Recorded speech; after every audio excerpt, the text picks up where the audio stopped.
में बकरी खूब बढ़िया पड़ता लोग। देखिए कैमरा पर चाहे दिखावे खातिर कि देखी के शिक्षा व्यवस्था लचर शिक्षा व्यवस्था बा बिहार के, जहाँ स्कूल में बकरी पढ़े देखाओ ना बाबू कैमरा पर्सन।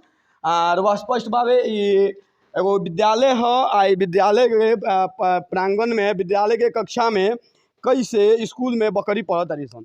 नमस्कार प्रणाम गोला तनी हम राजा रुआ तनी मैच बॉक्स आई रुआ के देखाओ तनी गुठनी के राजकीय प्राथमिक विद्यालय खरिका टोला अंचल गुठनी सिवान स्कूल के अंदर के प्रवेश नहीं ले हम लोग बाहर से दिखाओ तनी कि एजा कक्षा में बकरी पढ़े सन।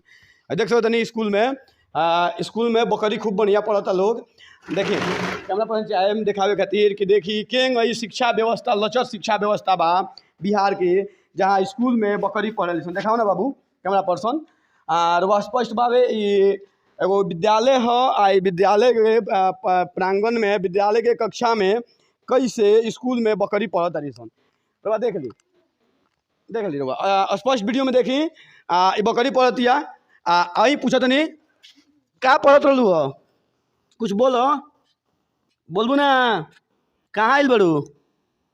देख ली स्पष्ट वीडियो में विद्यालय में बकरी पढ़े सन। ये बकरी या स्कूल के नाम अगर देखल जाओ तो कम नहीं के, जैसे कि विद्यालय चलत पीरियड में स्कूल में बकरी पढ़ता। मैडम जी स्कूल में बकरी पढ़ता रही सन तो लंच वही तो बकरी पढ़ी।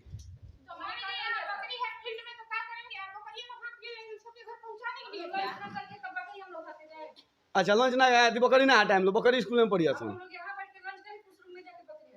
अच्छा चलिए आधा घंटा यहाँ लोग का नाम बाकी आधा घंटा टाइम मिली तो बकरी ना आगे हम चली बकरी मत हट के लोग। लेकिन देख सकते नहीं कि कैसे बकरी स्कूल में पढ़ता लोग। मध्याह्न भोजन बन चुकल बा, मध्याह्न भोजन भी संभवतः खत्म हो गई बा। और वह देख ली चूल्हा बताओ तो कि MDA में जा बन रहा ली बिल्कुल स्कूल स्थितियों देखे मैं देख सकते नहीं लोग MDA में बनल बा। नीतीश कुमार जी अब भारत के यशस्वी प्रधानमंत्री नरेंद्र मोदी जी के कहा नाम बा कि उज्ज्वला योजना हर घरे गैस दे देनी। लेकिन भारत के भविष्य जो बच्चा बारह सन ये बच्चा पढ़े खातिर एक कि यहाँ पढ़े तो बारह सन, लेकिन देख ली खाना बनाए खातिर व्यवस्था नहीं के। मध्याह्न भोजन के बात कही जाओ तो स्थिति देख ली मध्याह्न भोजन के क्या बाबे। कहाँ पढ़े लो बाबू, कहाँ पढ़े लो? खरका टोला कौन क्लास में पढ़े लो? 4 में। क्या बन रहा चना सब्जी ए बेरा और भात बन गए। चलिए दूसरा चीज एक मैडम जी के नाम पर बहुत बढ़िया बात बावे कि स्कूल के बिल्डिंग बिल्कुल लचर बा। बिल्डिंग के स्पष्ट वीडियो में देख सकते नहीं कि कभी भी गिर के बड़ा हादसा हो सकता। हादसा के न्योता देता ये विद्यालय के बिल्डिंग।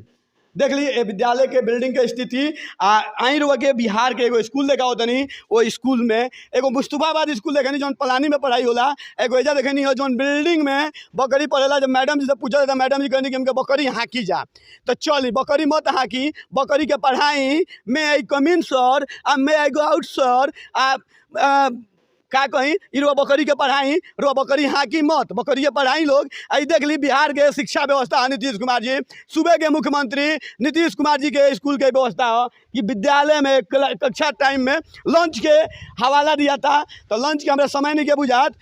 लंच के समय संभवतः 12 बजे हो कि 1 बजे हो कि 2 बजे हो, जैसे स्कूल में कहीं जानी जा जहाँ जहाँ माइक उठाएम जा तहाँ लंच हो जाला। लंच के कोनो टाइम टेबल ना हो।